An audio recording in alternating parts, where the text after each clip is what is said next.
$6.5 trillion. That's how much of the Western world's industrial production the International Energy Agency says is currently at risk. Not from a war, not from a recession, but from the simple threat of one country fully using export controls it already has the legal power to use today. Over $3 trillion of that exposure sits in the automotive industry alone. Another $300 billion is tied to a single additional material, graphite. And the country holding this leverage isn't projecting power with aircraft carriers or missiles. Its weapon is a group of 17 obscure metals that almost nobody outside a chemistry lab could name. These are rare earth elements, and the name is genuinely misleading. They aren't rare in the ground, they're common enough.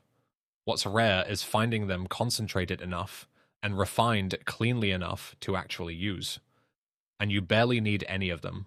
A single fighter jet, an electric motor, a missile guidance system might use only a few pounds of these materials across its entire construction. But without those few pounds, none of it works. Analysts call them industrial vitamins, a trace amount that an enormous machine cannot function without.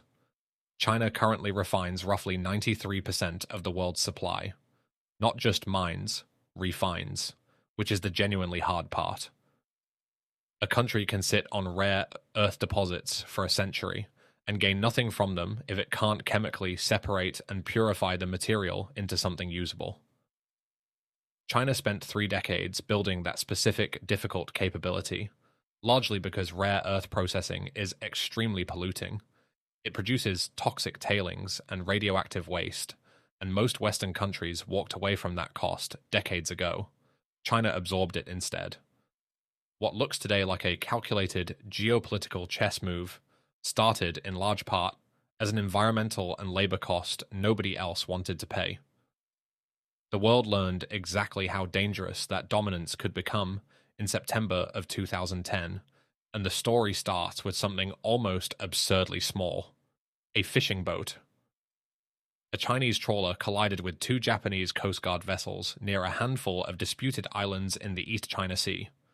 Japan arrested the captain. Within days, Japanese companies noticed something strange. Shipments of rare earth ore from China had simply stopped clearing customs. No ministry ever announced a ban. Chinese officials denied one existed. But for roughly 2 months, the material didn't move, and Japan's rare earth-dependent auto industry went into genuine panic. Prices didn't just rise, they multiplied roughly tenfold over the following year.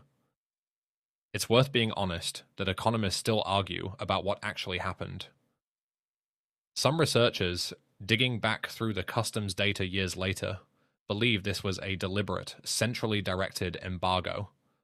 Others think it was messier, an opportunistic slowdown by individual officials, layered on top of unrelated domestic policy changes, amplified into something that looked far more coordinated than it really was.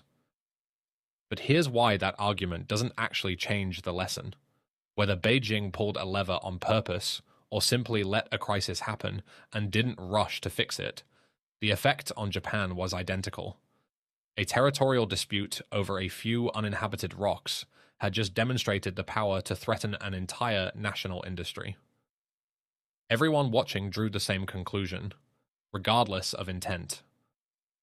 And what Japan did next is the most useful part of this entire story, because it's the closest thing the world has to a proven playbook.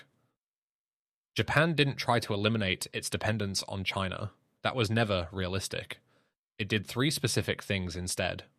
It funded a direct stake in an Australian rare earth miner, Lynas, buying itself a real alternative supply chain outside Chinese control.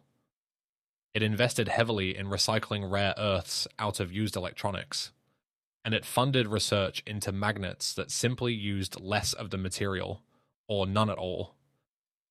Within a decade, Japan's dependence on Chinese rare earths dropped substantially. Not to zero, but low enough that the exact same coercive move could never again hit as hard. That is, almost exactly the strategy the United States is now attempting to run. Except the version it's facing is much larger, much faster, and running against a genuine deadline. Before we get to how America is responding, it's worth understanding that China isn't the only country holding a choke point in this standoff. The United States, Japan, and Europe together control roughly 89% of the world's semiconductor manufacturing equipment. American and allied firms hold about 73% of logic chip design and 66% of the specialized software used to design chips in the first place. Without those specific tools, no rival power can build the processes that run modern artificial intelligence or advanced weapon systems. This is genuinely a standoff, not a one-sided monopoly. Two blocks, each holding something the other cannot easily replace. But not all chokeholds are created equal, and economists have an actual formula for proving it. It's called the Herfindahl-Hirschman Index. Take every country's percentage share of a market, square each one, and add them together. Under 1500, a market is considered healthy and competitive. Above 2500, it's flagged as dangerously concentrated. A perfect total monopoly scores exactly 10,000. Run that math on rare earth refining, with China's 93%, and the score comes out above 8600, deep into monopoly territory. Now run the identical math on semiconductor manufacturing equipment, using the real published shares across the US, Japan, and Europe, and the score comes out to roughly 2800, technically concentrated, but not even a third as extreme. That single number gap is the actual mathematical reason Western governments treat rare earths as the more urgent emergency of the two, even though both sides are holding leverage. The volatility this creates shows up directly in real trade data, not just theory. Neodymium oxide, one of the core rare earth materials, was trading around $209 per kilogram in early 2023. By the following year, it had fallen to about $113, before a fresh round of export tightening pushed projections back up toward $150. That's not a commodity swinging on ordinary supply and demand. That's a 30 to 40% price swing driven almost entirely by political announcements coming out of Beijing. And in 2025, this stopped being a slow-burning story and became an actual trade war. Tariffs between the US and China climbed sharply through the first half of the year, with Chinese tariffs on American exports peaking at 147.5% in April, and American tariffs on Chinese exports spiking to 125% in May, right before a truce was struck in Geneva. It's worth pausing to correct a common misunderstanding here. Who actually pays for a tariff? Most people assume the exporting country absorbs the cost. Economically, that's usually wrong.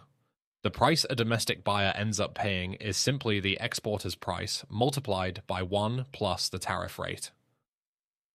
Take $100,000 of rare earth magnets, apply a combined 130% tariff, and the landed cost becomes $230,000, $130,000 collected right at the border. Economic research on comparable tariff episodes has consistently found that the overwhelming majority of that cost lands on the importing country's own businesses and consumers, not on the foreign seller. A tariff aimed outward almost always lands inward first, and China didn't stop at tariffs. On April 4th, 2025, Beijing imposed strict new export licensing on rare earth elements and the magnets made from them. Within a single month, Chinese magnet exports to the United States collapsed by roughly 92%. Automakers across the US, Japan, and Europe reported real production slowdowns almost immediately. 15 years after a fishing boat in the East China Sea, the same handful of obscure metals had just demonstrated the power to disrupt entire continents of industry at once.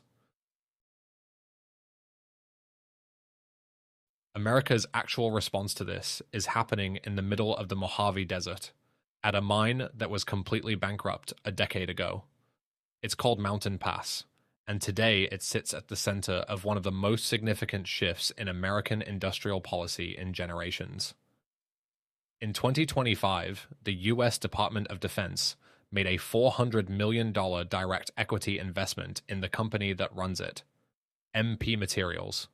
Not a contract, not a subsidy, an actual ownership stake, coming out to roughly 15% of the company. That's a genuine break from how the American government normally treats private industry.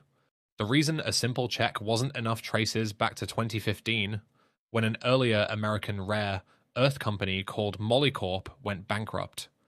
Not from bad management, but because China flooded the global market with cheap supply and crushed the price below what Molycorp could survive on. Any new American attempt faced the exact same risk: build a domestic supply chain, and China could simply crash the price again the moment it looked threatening. So this deal includes something more sophisticated than money: a price floor. The Pentagon guaranteed MP Materials a 10-year floor of $110,000 per metric ton for its refined neodymium praseodymium oxide. If China floods the market and the price collapses to $72,000 a ton, the government covers the difference. On an annual output of 3,000 tons, that's a $114 million payment, absorbing the exact kind of shock that killed Molycorp. But if the price spikes instead, say to $150,000 a ton, the government claims 30% of that upside, roughly $36 million flowing back to the Treasury. It isn't a one-way subsidy. It's a shared risk structure built specifically to survive the one attack that's already worked once before. And this fight is still live, right now, with a deadline attached. Between October 2025 and May 2026, the US and China held a fragile truce, suspending the most aggressive export restrictions. That truce broke on June 22nd, 2026, when China placed MP Materials directly onto its export blacklist, the exact company the Pentagon had just built its entire strategy around. The real-world impact of that kind of pressure is already visible in a single material: yttrium, used as a thermal coating on jet engines to keep them from melting. In the 8 months after China's April restrictions took effect, yttrium exports to the US collapsed from 333 tons down to just 17. The broader truce covering everything else is currently set to expire on November 10th, 2026, a matter of months from today. The United States isn't running this alone, and Japan's story from 2010 is exactly why allies matter here. Australia has become the most significant partner in this effort, pulling in roughly $64 million in rare earth exploration. Investment in 2024 alone, about 45% of the entire world's spending in that category. Australia now runs 89 active rare earth projects to America's 12, and its government backed a $1.25 billion loan to a company called Iluka Resources specifically to build a refinery serving allied nations. It's essentially the same move Japan made with Linus 15 years ago, just executed at a far larger, multi-country scale. The realistic goal underneath all of this was never to eliminate dependence on China completely. It's dilution. China's share of global rare earth processing has already slipped from 90% in 2023 to about 85% today, and if current projects stay on schedule, that could fall to around 70% by 2035. 70% is still a monopoly, but it's a meaningfully smaller one than where this story started. National security planners actually have a formula for why that smaller number matters so much. It's called the vulnerability cost model. Take a country's import dependency, square it, and multiply by the economic value genuinely at risk. It's squared specifically because vulnerability accelerates sharply as dependency approaches total reliance on one source. A 90% dependency on a $3 trillion industry works out to a $2.4 trillion vulnerability. Bring that dependency down to 40% instead, and the exposure drops to $480 billion. An 80% reduction without eliminating the relationship entirely. And the actual cost of building that protection is strikingly small. The International Energy Agency estimates it would take roughly $900 million a year to maintain a strategic stockpile of the highest risk materials. A tiny insurance premium against $6.5 trillion of exposure. Step back, and the shape of this entire story is remarkably consistent across 15 years. In 2010, the world discovered this weapon existed almost by accident, over a fishing boat. In 2025, the same weapon was fired again, deliberately, at a scale that shook global markets. And right now, a desert mine that was bankrupt a decade ago is the center of an experiment to see whether a democracy can outbuild a monopoly that took 30 years to construct. Against a clock that runs out in a matter of months, Japan's answer to this exact problem wasn't to win outright. It was to shrink the dependency just enough that the weapon stopped being decisive. That's the real lesson sitting underneath every number in this story. You don't have to escape a monopoly completely. You just have to make it small enough that it can no longer hold you hostage. 17 obscure metals most people will never see or think about are quietly deciding how much of the next century's technology, defense, and economic power belongs to whoever actually controls them. And that story is still being written.